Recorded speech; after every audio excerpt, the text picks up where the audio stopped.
I'm male, 27, and a gay. My mom and dad were amazing, and I felt nothing but love and acceptance from them. My uncle, on the other hand, is an idiot. He's my mom's baby brother, and ever since I came out, he's been avoiding me and telling everyone that I shouldn't be setting myself against God's will for my life. At a family gathering where I was a teen, he ran over and took my cousins away from the area while I was playing with them because I shouldn't be alone with children. He's one of those guys. So my parents are out of town visiting my grandparents, and I work from home in my own house. His 2 older kids are away at school, and his babies are 7 and 5. My aunt is having elective surgery and will be in recovery for a couple of days. He had some kind of work emergency and showed up at my house with my little cousin. He said he needed to go to work, and could I please watch my cousin for the day? I laughed at him, said no, and slammed my door in his face. My husband heard the slam and came down to ask what had happened. When I told him, he said I was burning bridges. My uncle was nice to me growing up. He used to take me out for rides in his old Jeep.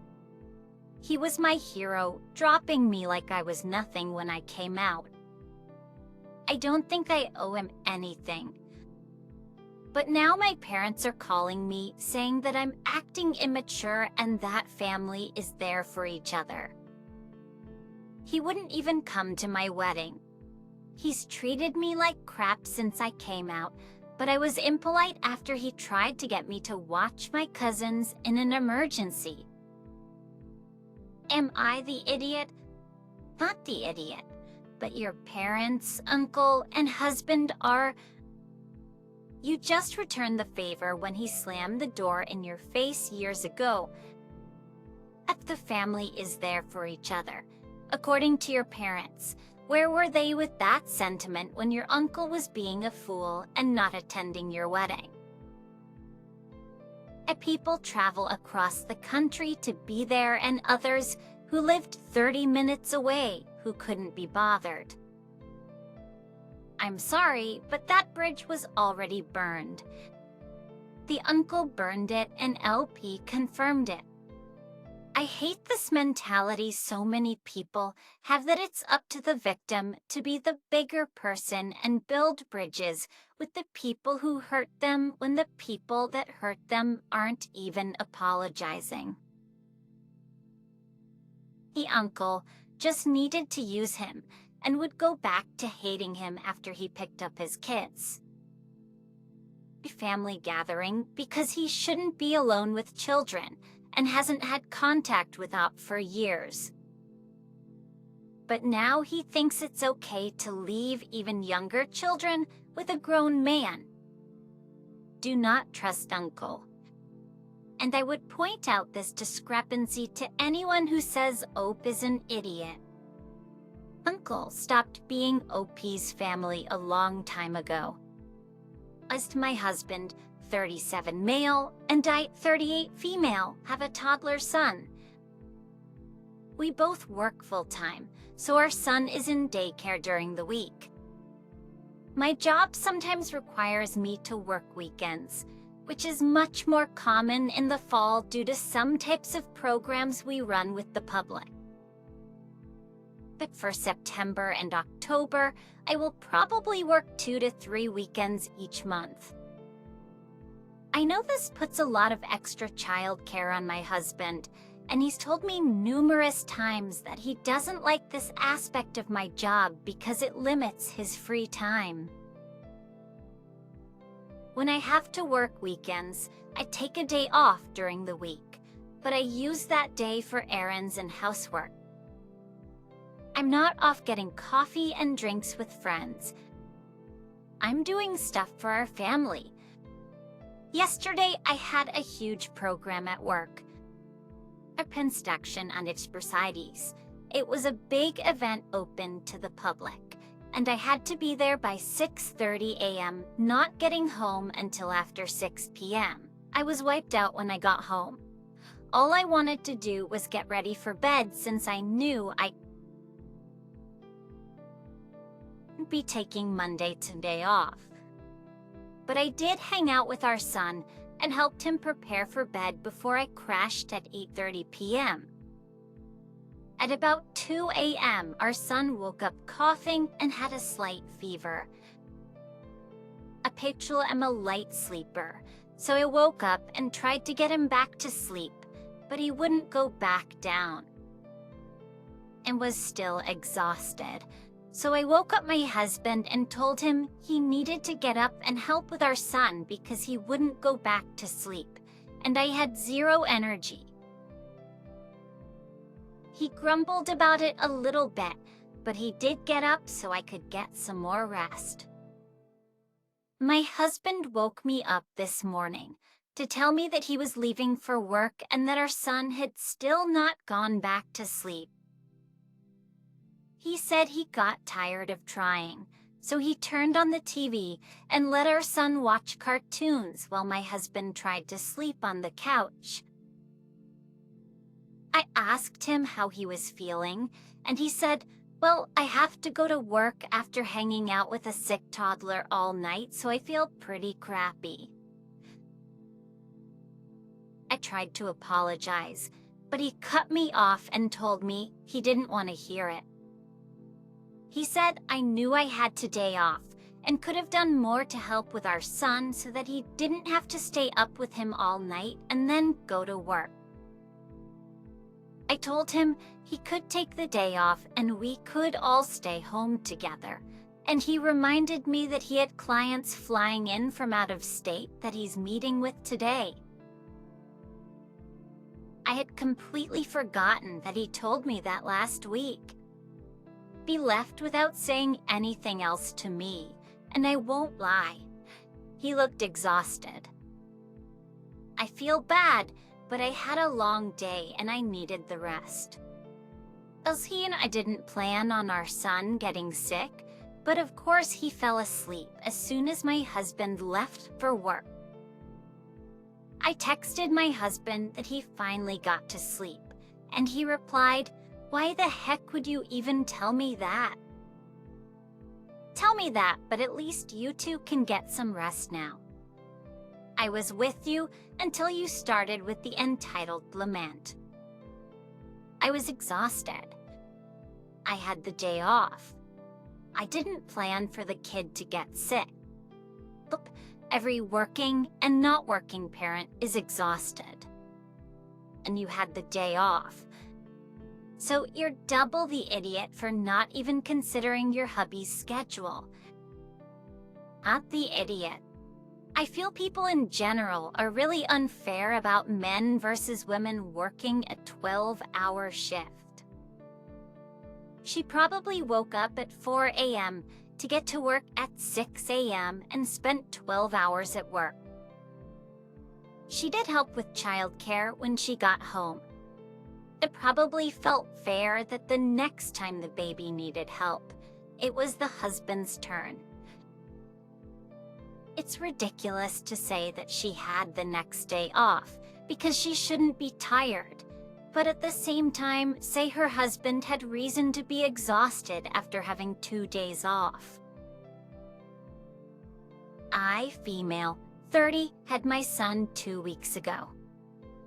I gave birth at a private hospital, and my husband requested to take a video of our son being born, and I refused because it involved my privacy. But then I agreed after he said he wanted to keep it as a memory for us as a family.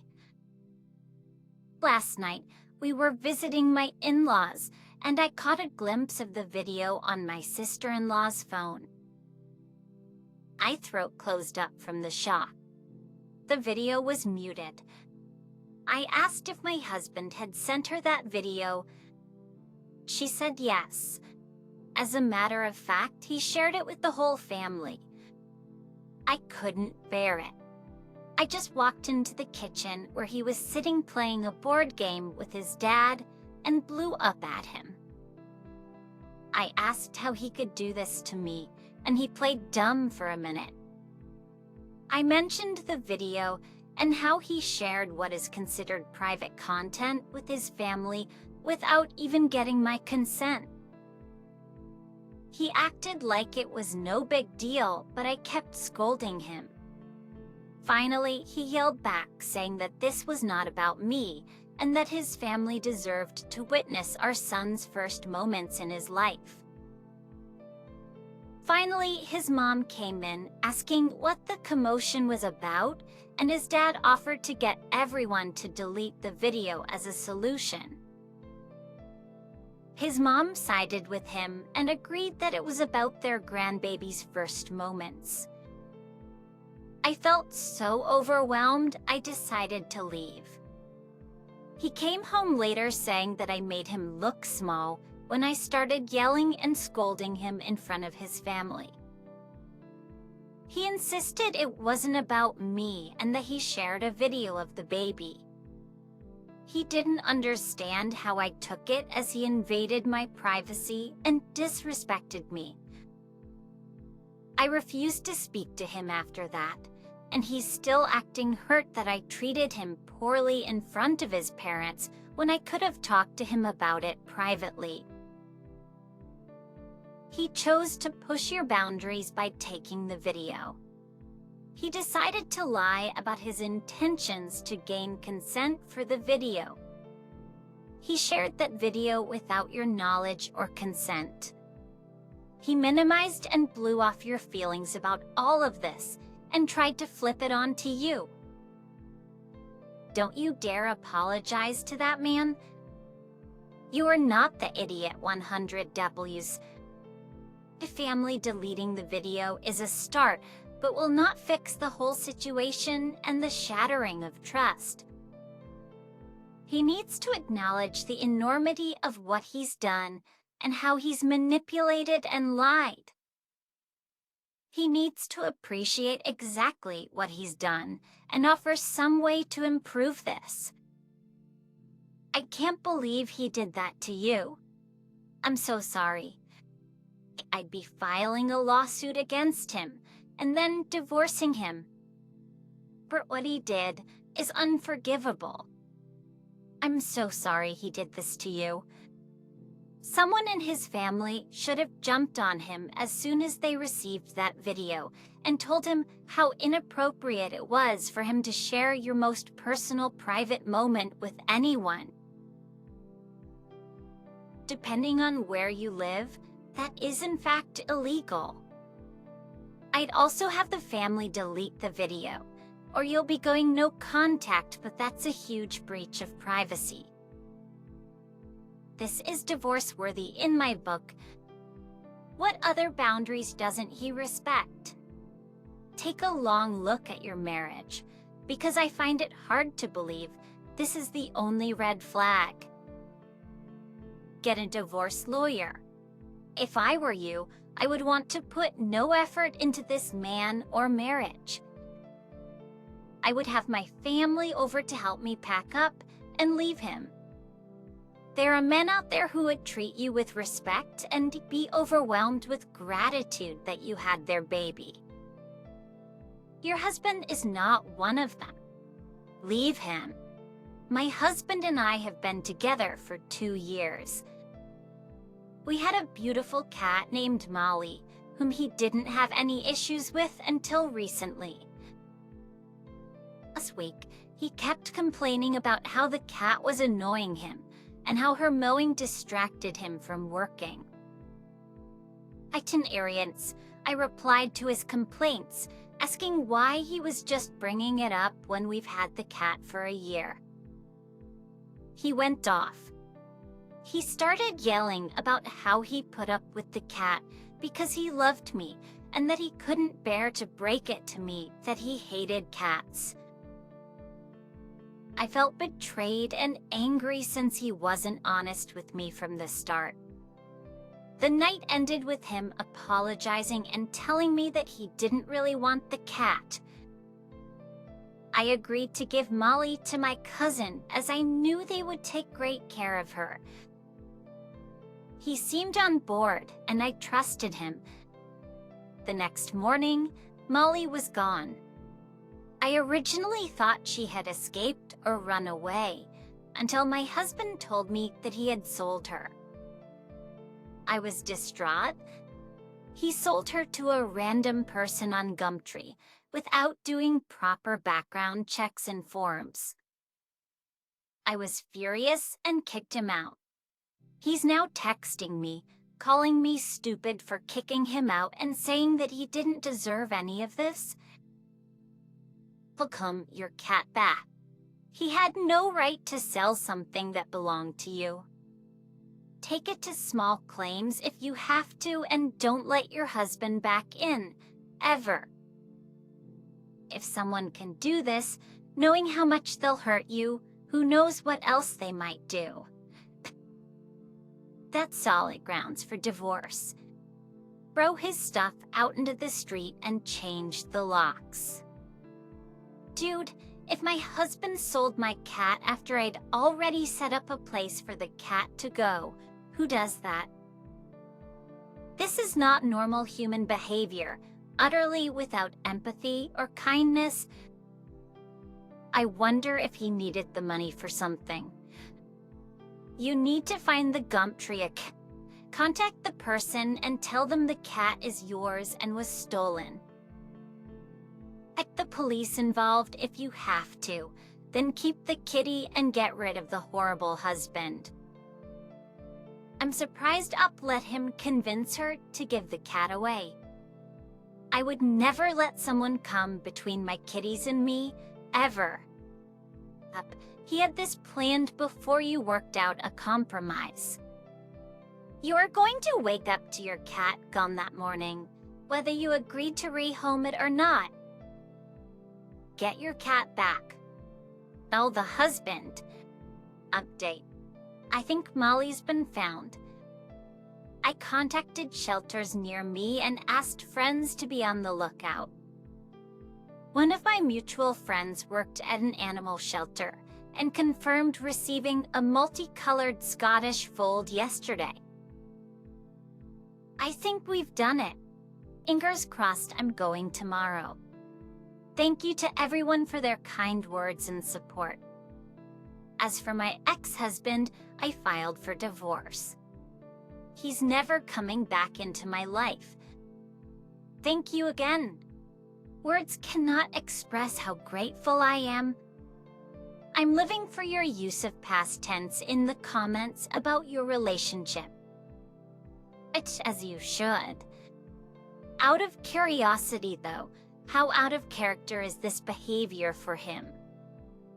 It's just so odd, especially if you've never seen this side of him before. As others said, it sounds like money might have been a factor. Be careful if you have a shared bank account and cancel all of your joint credit cards. He's been hiding who he really is for 2 years. I hope we can get an update when you find Molly. I have 2 daughters. My biological daughter, Alicia, who is a young child, and my stepdaughter, Marissa, who is a teen. I started dating my wife, Natalie, 2.5 years ago, and we've been married for 7 months. Marissa's father is, to be blunt, a narcissistic idiot, and Natalie works long hours. So while there were some issues at first, we've gotten really close.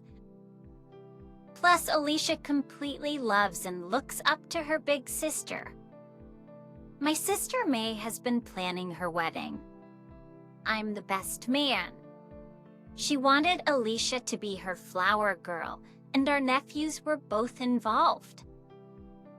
They want a child-free wedding, but made an exception for every niece and nephew aside from Marissa. I understand not having Marissa in the wedding party, but having all the cousins but Marissa at the wedding isn't right. I tried to talk to Maid about it, but it's gone poorly. She thinks it's fine that Marissa doesn't have a role, so there's no reason to bring her. She doesn't want more children at the wedding that she barely knows Marissa, so it's not the same as Alicia. So it'd be me, Nat, and Alicia there, as well as all the cousins, but Marissa has to stay home. Well, I can see where she's coming from. I don't agree at all. I told May that if she excludes Marissa, Alicia and I won't be coming. She's furious about me not supporting her, losing the flower girl and the best man, and thinks I'm being selfish. I've tried to avoid fighting over it and just to repeat that I won't attend and stay out of it. But May is furious, and my parents and brother have been badgering me about it as well. Everyone thinks I'm being unreasonable, that it's May's choice, but that doesn't mean I have to be okay with it. She can make her choice, and I'll make mine. I've made so much progress trying to show Marissa that she's family and loved, and I'm not going to let them treat her like an outsider. Still, I've been getting a lot of pressure from my family, and I may be being unreasonable. Not the idiot, but Meg is the idiot. No children is fine. Though children, except nieces and nephews, is fine. But no children except nieces and nephews, but not including that one, is ridiculously arbitrary and just plain nasty. And she's not supporting you by trying to exclude your stepdaughter. What is it about weddings that makes so many brides, grooms, and mothers of the brides and groom go irrational?